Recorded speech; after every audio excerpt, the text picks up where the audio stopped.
As pontes são quebradas, não tem terapia, só ironia.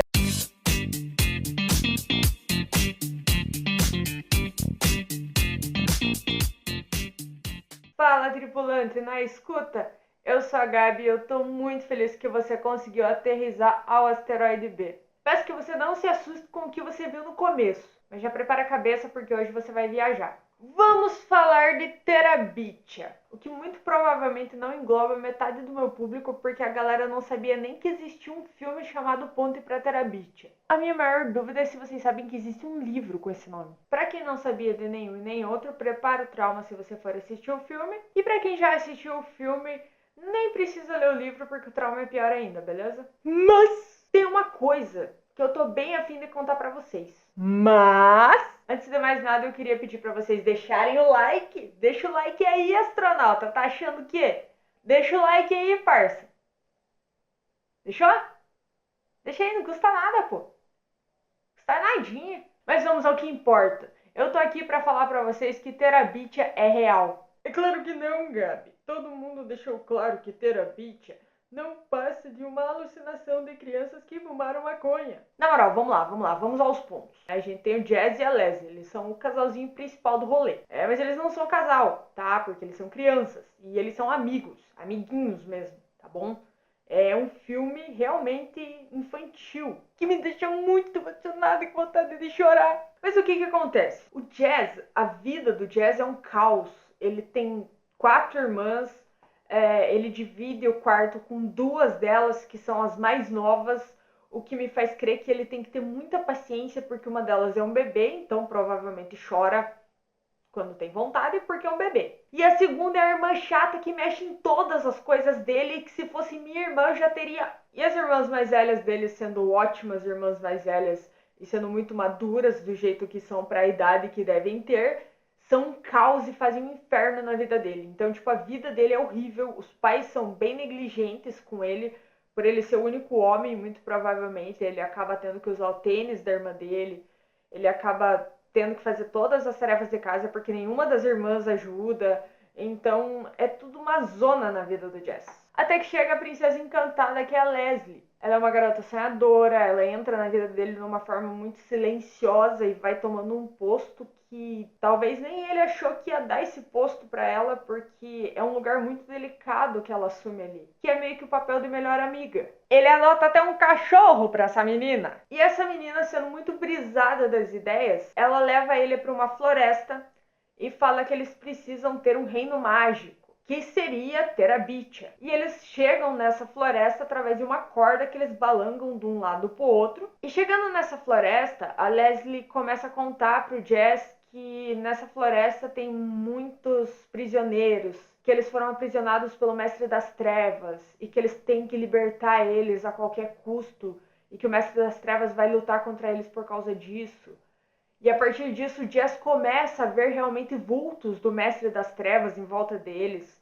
E ele passa a sentir até um certo medo, até ele entender que ele também tem poderes mágicos dentro dessa floresta. E o filme se passa todo basicamente mostrando que é uma imaginação muito fértil que essas crianças têm.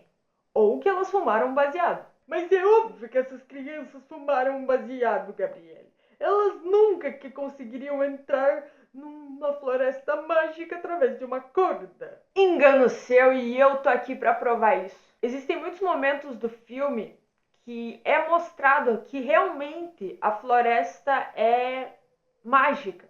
Só que esses momentos acabam sendo ofuscados. Spoiler! Pela morte da Leslie. Porque a partir do momento que ela morre, o Jazz se torna cético quanto a Terabithia, quanto à existência das criaturas mágicas. E a gente acaba se tornando cético também, porque, porra, ela morreu. Como assim? Mas vamos lá. A gente tem, no começo de tudo, uma cena da Leslie mostrando que os terabithianos existem e que eles estão ali para libertar eles. E ela quer que eles escutem e mostrem que podem escutar eles, e as árvores balançam e tudo mais, é a coisa mais linda do mundo. E o Jazz, sendo o cara mais chato do mundo, não vendo que a menina é linda e tá afim dele, pega e fala, claro que não, mano, o vento que tá balangando aí. Tipo. Aí ela pega e fala, eu não escutei, mostrem que podem nos ouvir. E as árvores balançam mais fortes ainda, e não sei o que. E tem aquele momento fantástico. E me diz como é que uma criança pode imaginar isso. Eu acho que eu devia ser uma criança meio estranha, então, porque eu não consegui imaginar isso não, galera. Eu queria ter conseguido, talvez eu precisasse de menos terapia. E aí a gente entra num outro momento, eles são atacados por esquilos, que começam a jogar coisas neles. O que eu acho muito estranho, mas tudo bem, uma criança poderia imaginar que coisas caindo poderiam atingir eles. Exceto que uma árvore cai na cabana deles. E a árvore cai do nada. Eles estão bem de boa e a árvore cai. O Jess continua cético quanto a tudo que tá acontecendo. Ele pega e fala que foi uma árvore que quase matou eles. E ela, não, a gente foi atacado, você não tá vendo. E claramente só o Jess não tá vendo. Porque sim, eles foram atacados. Eu entendo você, Leslie. Mas tem um detalhe muito importante. Quando ela fala pra ele que eles estão sendo atacados por esquilos, ele não visualiza o esquilo da mesma forma que ela, porque ela não descreve o esquilo para ele. Sendo que o esquilo era para ser meio que o bicho-papão dele, porque representa um dos garotos que fazem bullying com ele. E quem visualiza ele primeiro é a Leslie. Ah, mas o Jess não tem a imaginação tão fértil. Mentira, porque quando a Leslie estava lendo uma redação lá que ela fez sobre o mar e não sei o que, de quando ela estava mergulhando, ele consegue visualizar os peixinhos passando, ele vê as bolhas saindo da boca dela, como se ela estivesse mergulhando ali na frente dele. Então a imaginação dele é muito fértil. Não seria tão fácil para ele visualizar as coisas de Terabithia assim, da mesma forma quando a Leslie fala, no mesmo instante, não sei o que. Não, porque ele está cético, ele não acredita naquele mundo. É como se ele não tivesse preparado para isso. E com isso a gente chega no nosso próximo ponto, que eu já perdi as contas de qual que é. Vocês veem que o vídeo é sem roteiro mesmo, né, galera? Eles são atacados por urubus. Você não ouviu errado, eles são atacados por urubus. Esses urubus tiram a Leslie do chão. E no que esses urubus tiram a Leslie do chão, o Jesse pendura nela e traz ela pro chão de volta, e com o peso dos dois, o urubu acaba batendo numa árvore porque ele não consegue voar tão alto assim. E daí eles caem no chão e se estabacam tudo. Então, tipo, isso é uma coisa que eu acho meio difícil de imaginar. Pelo menos eu já tentei me imaginar voando, mas nunca deu certo. E ela é realmente tirada do chão, dá pra gente ver isso. Ah, mas as crianças podiam estar correndo e a imaginação delas é muito fértil, então elas imaginaram isso e acabaram caindo. Chegamos ao último ponto. O último ponto. Presta atenção, porque esse é importante mesmo, hein? Tem um momento que o Jess perde as chaves do pai dele, que não é bem ele que perde, a culpa é da irmã mais nova dele, que de volta da vontade dele. Mas tem um momento que ele fica sem as chaves do pai dele, ele precisa recuperar e as chaves estão em Terabithia. Então eles acabam sendo atacados de uma forma muito extrema por várias criaturas diferentes. O Jess sobe numa árvore para pegar a chave e ele cai de lá.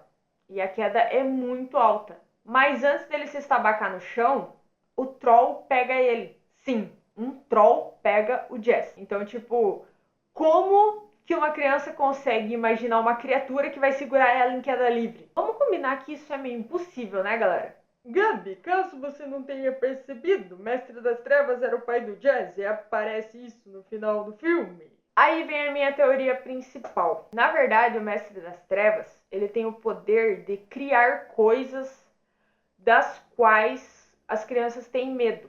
E ele se fortalece através do medo das crianças.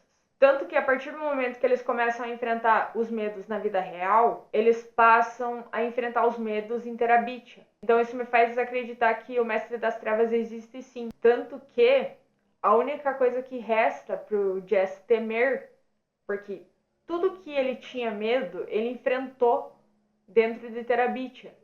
Resta uma única coisa, o Mestre das Trevas. Mas o Mestre das Trevas não poderia se mostrar assim diretamente. Ele, querendo ou não, era o rei de Terabithia. Então, o Mestre das Trevas se materializou através do pai dele, que era a pessoa da qual o Jazz mais temia e mais se sentia afastado, mais sentia solidão. Eram os sentimentos mais ruins que nutriam o Jazz naquele momento. Porque vamos combinar que um luto é meio difícil de superar, né? O sentimento do luto é muito difícil. Então, sim, na minha opinião, Terabithia existe, com um adendo muito forte. Eu preciso reforçar que essa é uma teoria, baseada no filme de 2007, que foi o único filme que saiu, mas a autora do livro já afirmou diversas vezes que não, Terabit não é real.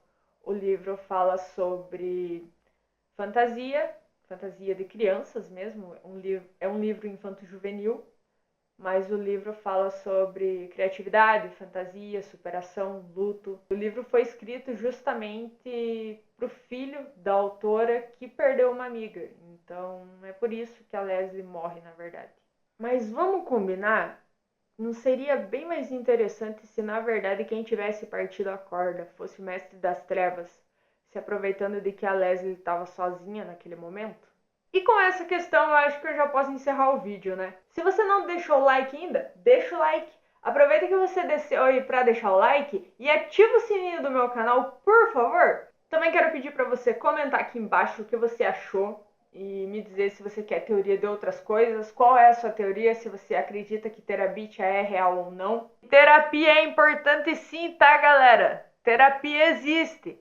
Isso é mais uma brincadeira para os links que me acompanham e sabem dessa piada interna da música da Dai. E eu também sei que pirataria é errado, mas para quem não assistiu o filme, eu vou deixar o link que eu achei aqui embaixo para vocês assistirem. É um filme muito bom mesmo, apesar dos muitos spoilers que vocês já tomaram. Ou se vocês quiserem rever também o filme, não sei. Vai ser muito legal, né? Eu acho que é bacana, é um filme bem interessante, é um filme que talvez agora vocês consigam assistir com outros olhos. Eu espero de verdade que o meu vídeo tenha feito isso com vocês. Tenha dado essa vontade de vocês assistirem de novo. E é isso. Então, nos vemos na próxima semana. Câmbio e desligo.